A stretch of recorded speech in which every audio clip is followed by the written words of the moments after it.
I would like to give you some hint about the type of woman, I mean the physical type, which he should be encouraged to fall in love with, if falling in love is the best we can manage.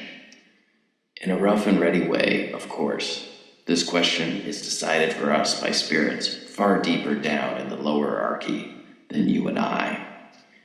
It is the business of these great masters to produce in every age a general misdirection of what may be called sexual taste.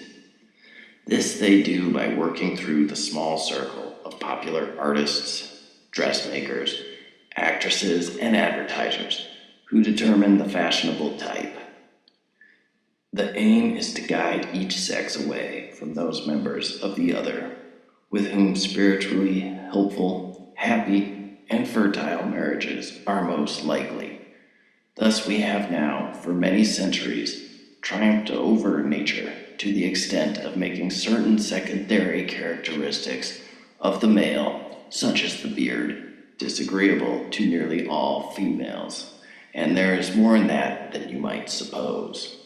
As regards the male taste, we have varied a good deal. At one time, we have directed it to the statuesque, the aristocratic type of beauty, mixing men's vanity with their desires, and encouraging the race to breed chiefly from the most arrogant and prodigal women. At another, we have selected an exaggeratedly feminine type, faint and languishing, so that folly and cowardice and all the general falseness and littleness of the mind which go with them shall be at a premium. At present, we are on the opposite tack. The age of jazz has succeeded the age of the waltz, and we now teach men to like women whose bodies are scarcely distinguishable from those of boys. Since this is a kind of beauty even more transitory than most, we thus aggravate the female's chronic horror of growing old, with many excellent results, and render her less willing and less able to bear children. And that is not all. We have engineered a great increase in the license which society allows to the representation of the apparent nude, not the real nude, in art, and its exhibition on the stage or the bathing beach. It is all a fake, of course. The figures in the popular art are falsely drawn.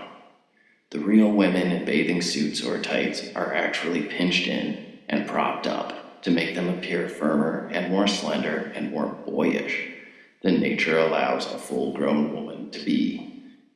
Yet at the same time, the modern world is taught to believe that it is being frank and healthy and getting back to nature. As a result, we are more and more directing the desires of men to something which does not exist, making the role of the eye and sexuality more and more important, and at the same time making its demands more and more impossible. What follows, you can easily forecast. That is the general strategy of the moment. But inside the framework, you will still find it possible to encourage your patient's desires in one of two directions.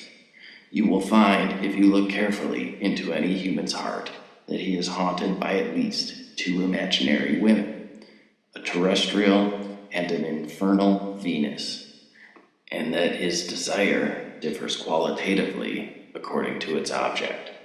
There is one type for which his desire is such as to be naturally amenable to the enemy, readily mixed with charity, readily obedient to marriage, colored all through with that golden light of reverence and naturalness, which we detest.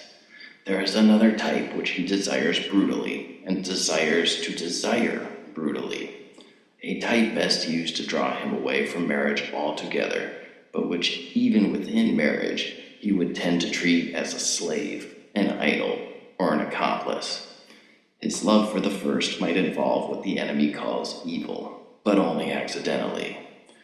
The man would wish that she was not someone else's wife, and be sorry that he could not love her lawfully.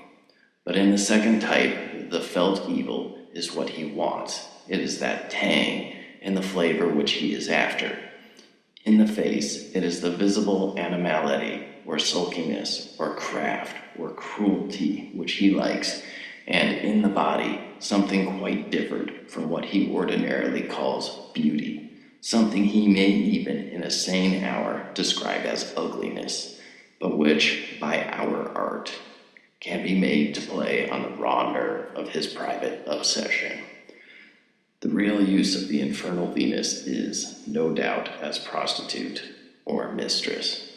But if your man is a Christian, and if he has been well trained in nonsense about irresistible and all-excusing love, he can often be induced to marry her, and that is very well worth bringing about. You have failed as regards fornication and solitary vice, but there are other and more indirect methods of using a man's sexuality to his undoing. And by the way, they are not only efficient, but delightful.